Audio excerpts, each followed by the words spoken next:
Bij de busjes hier achter mij gaat het goed, maar de verhalen van deerbieten skiep zullen daar verst net ontgien wezen. De wolf en ex-neefke de Goudjakhals liet hem heel tijd vaker Shinny vriesloen. Ook in de politiek is de wolf een hiethingijzer. De oorlog van de provinciale statenverkiezings op 15 maart lezen wij dit onderwerp en 3 andere onderwerpen voor om mensen niet op de kieslijst te staan uit uw regio.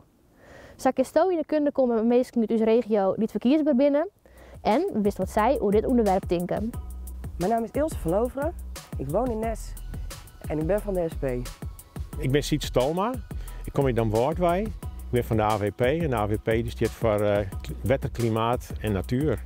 Mijn naam is Nienke Koopmans, ik werk hier bij mijn huishouding in Tietjerk en ik sta op de lijst voor de provinciale statenverkiezingen en ik ben lijsttrekker voor het wetenschap.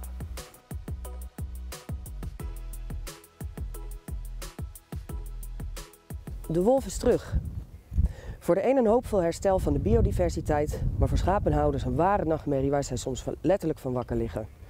Het dichtbevolkte Nederland is op dit moment helaas niet ingericht op de aanwezigheid van wolven. Daardoor komt het dier op plekken waar we hem niet willen hebben, in schapenweiden en op de Rijksweg. De SP hoopt dat er in de toekomst meer leefruimte wordt gecreëerd voor de wolf, maar tot die tijd zal de populatie beheerd moeten worden om onveilige situaties en dierenleed te voorkomen. We gaan een nieuwe uitdaging krijgen in Nederland. We hebben de wolf. We hebben ook 300 damherten leven in Oranjewoord, waarvan 200 te volle binnen, die worden afschieten. En we hebben de Rentfries wolvengezin, 4 wolven. Die willen we eigenlijk net afschieten. We willen het ene probleem met het andere probleem oplossen. En we hebben schippenboeren hier achter ons, die krijgen subsidie om de schepen te beschermen.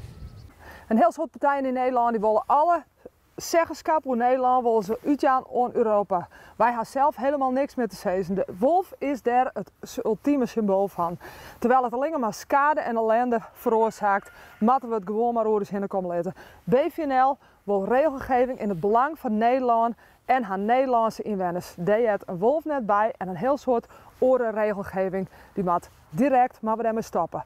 Regelgeving in het belang van Nederland. Van de wolf die vrije gong in litten om een stek om het best te keren.